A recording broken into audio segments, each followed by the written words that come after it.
നമസ്കാരം. ഇന്നത്തെ പത്രവാർത്തകൾ. ലോകത്തിലെ ഏറ്റവും പ്രധാനപ്പെട്ട ഊർജ ഇടനാഴിയാണ് ഹോർമുസ് കടലിടുക്ക്. പേർഷ്യൻ ഗൾഫിനെ ഗൾഫ് ഓഫ് ഒമാൻ, അറബിക്കടൽ എന്നിവയുമായി ബന്ധിപ്പിക്കുന്നു. 21 നോട്ടിക്കൽ മൈലാണ് വീതി. വിദേശത്ത് 150 വിക്കറ്റ് നേടുന്ന ആദ്യ ഏഷ്യൻ ബൗളറാണ് ജസ്പ്രീത് ബൂംറ. ക്രിക്കറ്റ് ടീം കളിക്കാരുടെ എണ്ണം 11. നിലവിലെ ഇന്ത്യൻ ടെസ്റ്റ് ടീം ക്യാപ്റ്റനാണ് ശുഭ്മാൻ ഗിൽ. ജൂത ഒളിമ്പിക്സ് എന്നറിയപ്പെടുന്നത് മക്കാബി ഗെയിംസ് ഇസ്രായേലിലാണ് നടക്കുന്നത്. ഇസ്രായേൽ ഇറാൻ സംഘർഷത്തെ തുടർന്ന് ജൂത ഒളിമ്പിക്സ് മാറ്റിവെച്ചു. വിക്ടർ ഹ്യൂഗോയുടെ പാവങ്ങൾ മലയാളത്തിലേക്ക് വിവർത്തനം ചെയ്തതിന്റെ എത്രാം വാർഷികമാണ് 2025 ആഘോഷിച്ചത്? 100ാം വാർഷികം. വിക്ടർ ഹ്യൂഗോയുടെ പാവങ്ങൾ മലയാളത്തിലേക്ക് വിവർത്തനം ചെയ്തത് നാലപ്പാട്ട് നാരായണ മേനോൻ.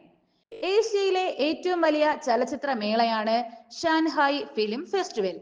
ഷാൻഹായ് ഫിലിം ഫെസ്റ്റിവലിലെ മികച്ച നടിയാണ് മീനാക്ഷി ജയൻ.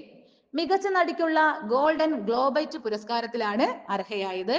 വിക്ടോറിയ എന്ന ചിത്രത്തിലെ അഭിനയത്തിനാണ് മികച്ച നടിക്കുള്ള പുരസ്കാരം ലഭിച്ചത്. കേരള അന്താരാഷ്ട്ര ചലച്ചിത്രമേളയിൽ മലയാള സിനിമ ഇന്ന് എന്ന വിഭാഗത്തിൽ പ്രദർശിപ്പിച്ച ചിത്രമാണ് വിക്ടോറിയ. മികച്ച മലയാള ചിത്രത്തിനുള്ള ഫിപ്രസി അവാർഡും വിക്ടോറിയ നേടിയിരുന്നു. കേരള സംസ്ഥാന ചലച്ചിത്ര വികസന കോർപ്പറേഷന്റെ വുമൺ എംപവർമെന്റ് ഗ്രാന്റ് ഉപയോഗിച്ചാണ് ഈ ചിത്രം നിർമ്മിച്ചിരിക്കുന്നത്.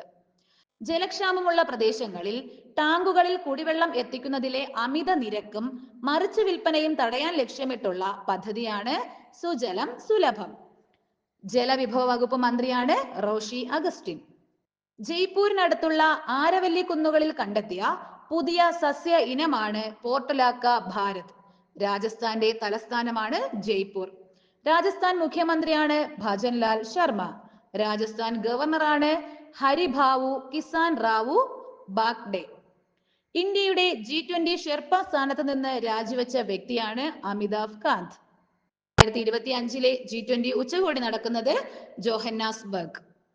സംസ്ഥാനത്തെ ആദ്യ ചിത്രശലഭ സങ്കേതമായി മാറുന്നത് ആറളം വന്യജീവി സങ്കേതം.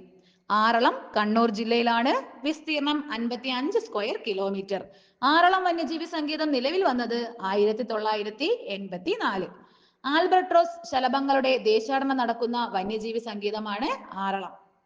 ഭൂപരിഷ്കരണ നിയമത്തിലെ സെക്ഷൻ 81(3) പ്രകാരം ഒരാളിനെ കൈവശം വയ്ക്കാവുന്ന ഭൂമിയുടെ അളവ് 15 ഏക്കർ. റവന്യൂ, വൈദ്യുതി, പരിസ്ഥിതി, തൊഴിൽ, കൃഷി, ഉന്നത വിദ്യാഭ്യാസം തുടങ്ങിയ വകുപ്പുകളുമായി ബന്ധപ്പെട്ടതും പൊതുവായ ചട്ടങ്ങളുമാണ് പുതുക്കുകയോ ഭേദഗതി വരുത്തുകയോ ചെയ്യുന്നത്. റവന്യൂ വകുപ്പ് മന്ത്രി കെ രാജൻ, വൈദ്യുത വകുപ്പ് മന്ത്രി കൃഷ്ണൻകുട്ടി, പരിസ്ഥിതി വകുപ്പ് കൈകാര്യം ചെയ്യുന്നത് മുഖ്യമന്ത്രി, തൊഴിൽ വകുപ്പ് മന്ത്രി ശിവൻകുട്ടി, കൃഷി വകുപ്പ് മന്ത്രി പി പ്രസാദ്, ഉന്നത വിദ്യാഭ്യാസം ആർ ബിന്ദു. സംസ്ഥാന സർക്കാരിന്റെ സ്വദേശാഭിമാനി പുരസ്കാരം ലഭിച്ചത് KG പരമേശ്വരൻ നായർ. 2021 പുരസ്കാരമാണ് 2025 നൽകിയത്. സംസ്ഥാന സർക്കാരിന്റെ ഏറ്റവും വലിയ മാധ്യമ പുരസ്കാരമാണ് സ്വദേശാഭിമാനി പുരസ്കാരം. 1 ലക്ഷം രൂപയും കാനായി കുഞ്ഞിരാമൻ ശില്പവും പ്രശസ്തി പത്രവുമാണ് സമ്മാനം. കേരള നിയമസഭ ചരിത്രവും ധർമ്മവും എന്ന പുസ്തകം എഴുതിയത് KG പരമേശ്വരൻ നായർ. 2022 പുരസ്കാരം ലഭിച്ചത് ഏഴാച്ചേരി രാമചന്ദ്രൻ. 2023 പുരസ്കാരം ലഭിച്ചത് N അശോകൻ. 2021, 22, 23 പുരസ്കാരങ്ങൾ 2025 നൽകിയത്.